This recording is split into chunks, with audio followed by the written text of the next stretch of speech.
Hi there guys, and welcome back to another video. As you've seen in the last video, we did pick up this Doka, and we are now today going to get a few bits and bobs done, so it's going to be a little bit better to drive. I am trying to talk Tom into taking these sides off and just leave it as a flatbed for now, so we'll see how that goes. No, vibration is key. But we also want to remove the lift kit, try and get this sitting down a little bit nicer. But first things first, this drop link. Now, as you've seen in the last video, this drop link has completely snapped, so we did order some more. Ta-da! But unlike mine has basically that either end. So you push it onto the sway bar and then it pushes onto the bottom there, which is, well, where the shock mounts.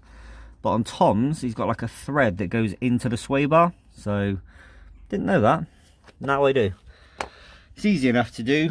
I'll show you on this one. There is like a, I think that's a 15mm nut that you sort of screw it into. I think it's 15. I ended up using an adjustable because I don't have a 15. But it's pretty much out, he says. Hopefully Tom can start using this. I am going to obviously go over and check the other side just to make sure, because obviously we do have both, so we might as well change them both if we can. But we are working on the road and there's like quite a lot of cars go on the other side, so if I don't have to do that side just yet, I won't, because getting run over is never fun. And then we'll get that done at a later date when this thing isn't on a main road. But I think the other side's okay. It's definitely okay for now. Try and get this thing lower a little bit so it's not sat like a monster truck. And then maybe we won't tell Tom and we'll just take the sides off. He'll never know. Oh, there's the old one. That is shot. And there's the new one. Oh! Now, the other thing we need to do is obviously get that bottom bolt out the bottom of the shock. Now, you guys have seen me do this millions of times with my van. So, we're gonna probably do that bit off a camera.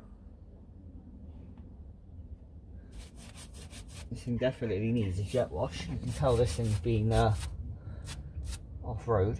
There's the adapters for the T5 wheels. Right, we're going to get this part done off a camera. I'll pick a camera up in a minute once this is a little bit closer to being done, so see you in a sec. Well, there's that out, and you can see how demolished that actually is. Absolutely wrecked. But that's all completely out. Time for the new. It should be quite an easy little install.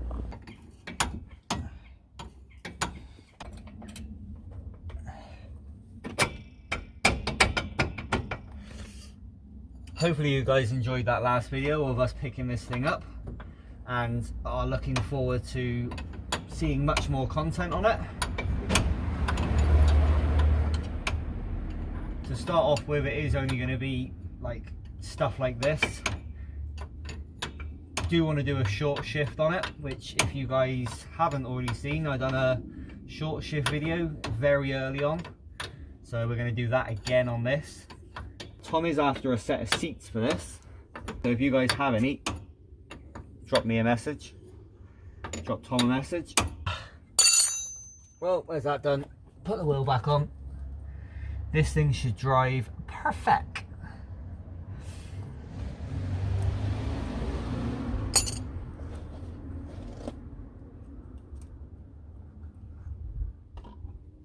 Aha, I have noticed, as I'm not going to touch the camera, Mr. Camera Tom will have to do it, but I have noticed on this thing that there was like a lot of sort of like oily, greasy stuff everywhere, and I've just found out exactly why.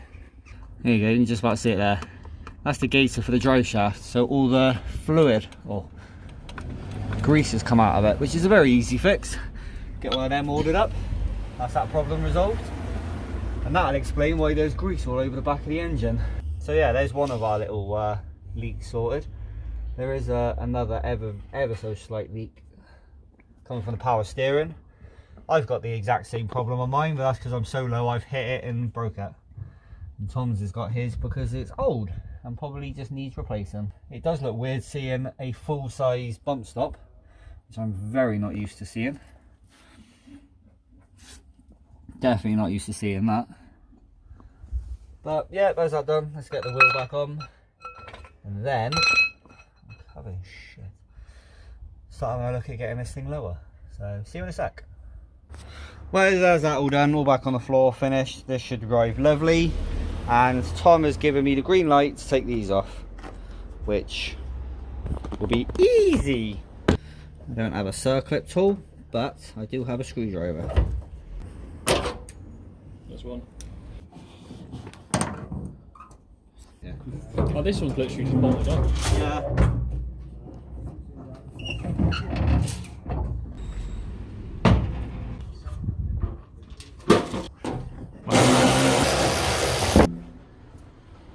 Well, this happened quickly.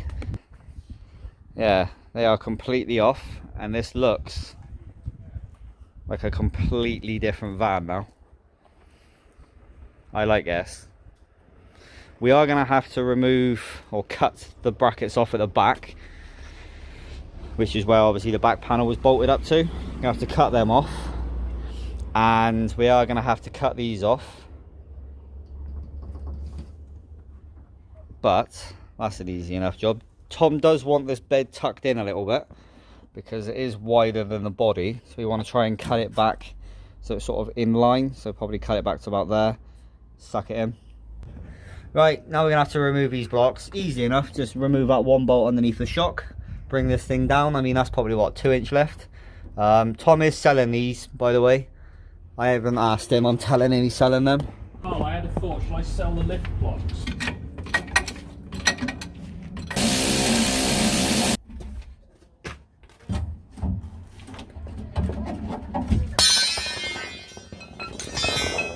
Bring it up. All the falling. So we've lowered it. I say lowered it. We've literally just removed that. We had that block that was on top of the spring, and then we had that block that was underneath the shock, and then an extended bolt, which then went through, and that was it. And it's what, probably dropped it by about 2 inches, nearly. That is the original bolt that should go in it. That is the extended bolt. So we pikeyed them off my other ones. Now we're going to get on to doing the other side. Oh yeah.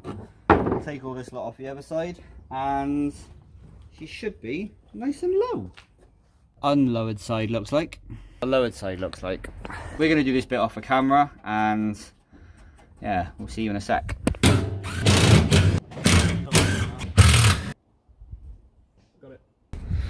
Right, well, there's everything done that we're going to get done for the day. Obviously, as you've seen, that drop link's done. That'll make a massive difference with the noise. Obviously, took those plates out for the raise. That's all come out, and that's looking nice.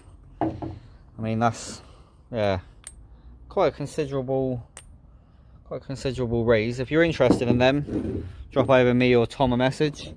They're out for sale because we're not going to need them. Obviously, remove the sides off the bed. We've just removed the rear mesh off that rear glass, which does make a big difference. Just need a nice sticker to go there. But it's definitely looking a lot better at the height it's at. We are going to sort out that roof rack because it's looking a little bit jank. Get there. But yeah, we want to remove the roof rack on top of the roof rack, make this a bit nicer. Maybe try and tuck this one in a little bit more. Actually, no, that's not too bad. I'd say that's probably fine. It's that's just okay. That front one is that front one's just. A bit much. But definitely pleased with what we got up to today.